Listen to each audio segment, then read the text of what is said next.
So you say you're like from Catholic background? Yeah, so yeah, my background is my family, Yeah. kind of religious, traditionally, and but I've done all the path, like all the traditional stuff you have to do, and Baptizing and I don't know the English names of the other steps, but Okay. I've done all of them, but I've never felt a strong connection. But have you like never then believed in God, or you're just not sure, or you have I doubts? believe in God, like I believe in the concept of God, and Yeah. there is God, but I do not like feel connected with just I Okay. guess with the Catholic Okay. way of Yeah, living. but your belief in God is still there, right? Yeah, You don't doubt the existence of God, Creator. Yeah. And you believe that Creator is one, Yeah. right? There's not like multiple Mm. gods. Okay. So usually, when a person already believes in God, you would also believe that God, even if you don't follow any like specific religion, as long as you believe in God, you probably would believe that God has like given us a lot of blessings, a lot of gifts. Yeah. We can like take care of all of our basic needs, like we can find food and water, shelter, even like the need to find, for example, love and companionship. All of that, it's like a gift from God, right? Yeah.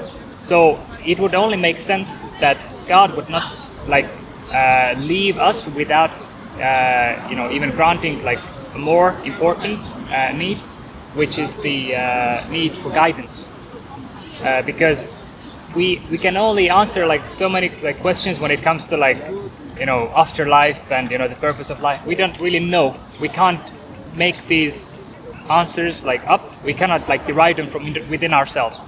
Like to a certain extent, we can argue like rationally why God exists, because like this universe has like a order and system, and like that must have a creator. Many different arguments, but to like have questions like or answers to questions like what happens after life, what is the purpose of our life, what is good, what is bad, right? For this we need this guidance from that creator, right? Yeah, you have to trust some sort of guidance. Yeah, and we believe that God has given us this guidance from the very early days of the human beings, and has sent all the like different prophets, messengers, and given them also books. So, for example, we as Muslims also believe that Abraham was sent by God, Noah, Isaac, etc., like Moses and Jesus also, and the last prophet and messenger was Muhammad, peace be upon all of them. So we believe that there's always has been that guidance, and they have given some books, like Moses was given the Torah, Jesus was given the Gospel. So we believe that guidance is there, and the last book, the Quran, and and this is also so necessary because when you, for example, even like to just make it easier to understand, when you buy something, you buy some kind of a device, then what do you get with this device when you buy it? Hello. Hello. This is present. Present? You guys. Ah. Really, Oh, just a present? thank you. Bye bye. Thank you so much. Take care. It's interesting. Apple one for you. Usually they ask money after that, right? But not these people. Yeah, I've never seen that. Yeah. Like in Italy and elsewhere, they That's have. usually- I think like right in Italy, you have like Italy. people going around with roses. Usually they and want something in return. They give always a gift, but then like they want money. Yeah, that's the way. Yeah. So, anyways, like when you buy something, you buy this camera or like you buy a phone, you get Instructions. Like exactly instructions. So God, we believe, created human beings, right? So in a way, these books is like instruction manual, like instructions how we should live. Right. And when talking about these books, we believe that the Bible, even though originally the Gospel was from God, it has been changed so much. And when you look at the history of it, even like the word Trinity, for example, it never like came into use before year 200 something. And if you heard about the Council of Nicaea in 325, basically the Christians at the time were still arguing what is the role of Jesus, what is the level or status of Jesus. So there were one, for example, like a priest named Arius, who was very strictly against putting Jesus at the same level as God. But what happened was that the Roman emperor at the time was pushing through what he was following, that Jesus is God.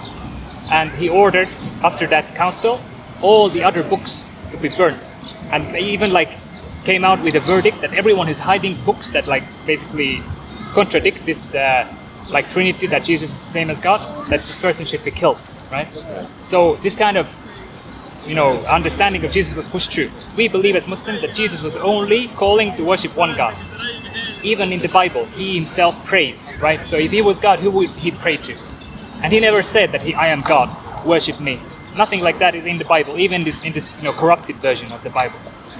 And when you look at the Quran, it's really like interesting how it's very differently preserved when you compare it with Can I just ask, like, when because I think that Jesus says, like, at least like that's what they make him saying that I'm the son of God, right? Okay. He never says I'm God, but he says I'm the son of God. Okay. Like, do you interpret that like as humans we are all sons of God? According to the Bible, yes, because and even according to the Bible, some other prophets, for example Solomon, is also called in the Bible son of God.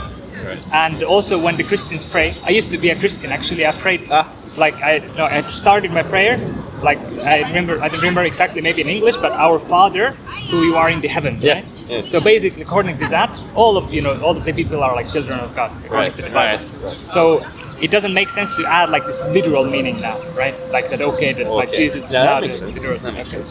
So basically you believe also that probably like Jesus is a prophet, right? Just a messenger, somebody sent by God to teach the mankind. Yeah, and so in a Muslim, you think that Muhammad was the last one.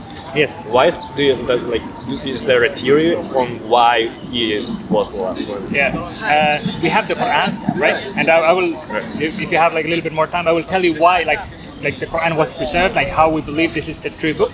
But it's also mentioned in the Quran how he was the last.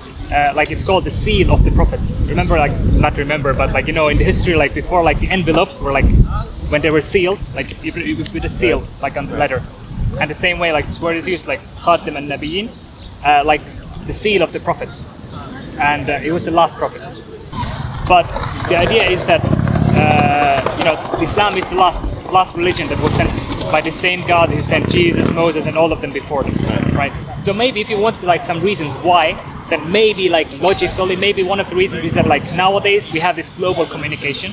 Information is like easily available, right? Like even like after like the Quran was preserved, like soon after that the printing started, like a few centuries later, of course, but still. Yeah.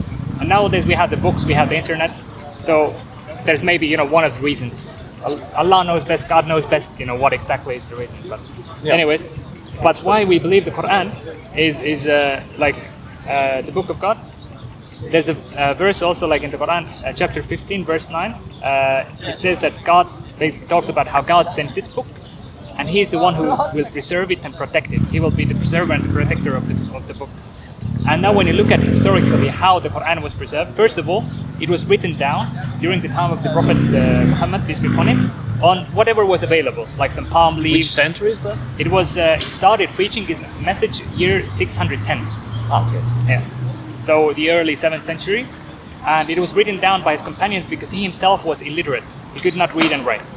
So it was written down already at the time, and when he died, year 632 he died, and the same year the first caliph, the first ruler, Islamic ruler after him, he ordered that all of these writings and also what people had memorized should be gathered into one book, compiled into one book, that people will not start like spreading like something that people would not know if it's authentic or not. Right. So from that year 632 we have the Quran, which is basically the Quran we have nowadays, right? Okay, so it's not been modified. It hasn't. And it's interesting how nowadays they use the radiocarbon method to date things back into like certain time periods, and they have found many dozens of copies, manuscripts from the second half of the 7th century. And also very interesting find was 2015. You can look this up by googling early Quranic manuscripts. They found by Birmingham University historians, they found a manuscript and they dated it back to years, time period 610 to 642, which is roughly exactly this time period where he was preaching his message. Yeah. And when you look at that manuscript, and this is the most amazing part, you see that this is the same text that we have nowadays. In any mosque that you go to, any library you go to, pick up the Arabic Quran, it's the same text. Yeah, because I know that with the New Testament, from like they were like different versions. They just choose the one they like the most, cancel the others, and also the ones they kept, they just they are not original. And do you know when that was? That was like 5th century when they actually established a canonized version, first canonized version of the Bible, right? 500 years after Jesus was actually preaching this message. So obviously it's too long time period to actually have something preserved like that. So with the Quran it's very different. That this is the written form or the written way of preserving it. And in Islam we have a very strong oral tradition to memorize the Quran and pass it on to the next generation. Because the Quran, it was revealed in the time span of 23 years, and it was already studied and learned by heart by the companions of the Prophet, who were not like 12 or 20 something. There were like hundreds, thousands of companions, and many of them, they memorized the Quran from cover to cover. And nowadays you have, I think at least, there's like a very conservative estimation, like 3.5 million people in the world who memorize the Arabic Quran cover to cover. Some of them are like children, aged 6, 7 years old. Some of them are like old people, right?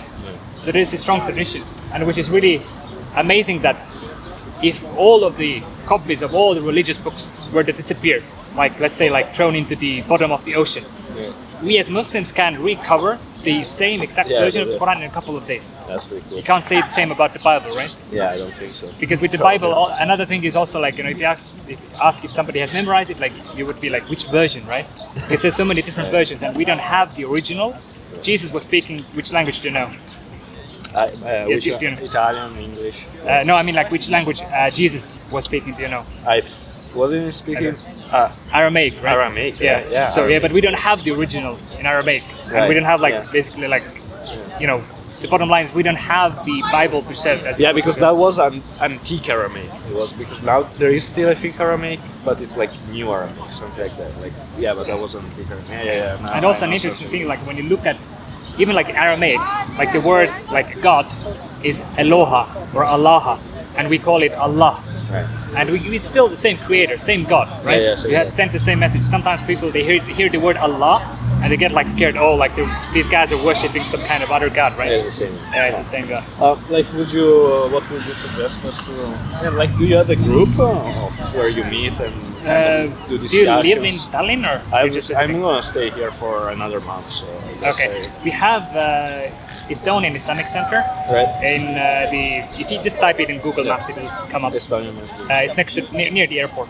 And in Fridays we have like Friday prayers every Friday 1:30 p.m.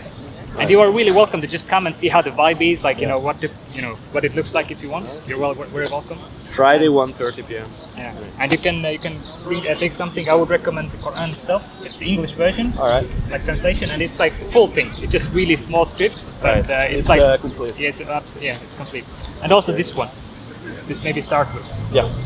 But I think like with your beliefs, like do you believe, for example, Jesus is like just a prophet and messenger, right? I don't have actually like a strong belief about that, but I guess I probably am more with a prof, some sort of prophet. Okay. Yeah, but I don't. Yeah. But what do you think like about Muhammad, peace be upon him, as a person? Like, do you think? He's... I guess it's yes, a prophet. Yeah. Muhammad, but I know very little. Like we have not been educated to know study. But this is the idea. Like this is like something that is really important to educate yourself about, right? For sure. Because so much is at stake. Yeah. Imagine, for example, I always ask or tell this to people. That imagine if we Muslims are actually right, and there is hellfire and there is paradise. And we are not risking with anything because we as Muslims, we can live this worldly life as well, normally. In Islam there is no life like monastery life, becoming monks and nuns. This is actually prohibited because this is also a type of extremism. We have to have balance and moderation in our life. So we are not risking with anything, even if nothing happens after death, just for the sake of an argument, right? So we are not risking with anything. But a person who doesn't bother for his whole life to look into these things, and it's not you because you are here and you're talking and you're like taking these books, but these people are like really risking with a lot because it's their afterlife, the eternal afterlife at stake here. So we always want to be sure. We had like one conversation with a Christian girl here before, and also like I was telling her that we have to be sure that what we follow is actually we're certain that this is the truth. It's not just something like that our parents taught us, or we learned from the society or something. We have to be really convinced. Pursue the truth. Yeah. All right, man. I Okay. appreciate it. All right, Now you I take have to for my All right. friends. Yeah, That's all right. nice. Yeah, take Have a care. good day. You too. Thank you. Bye.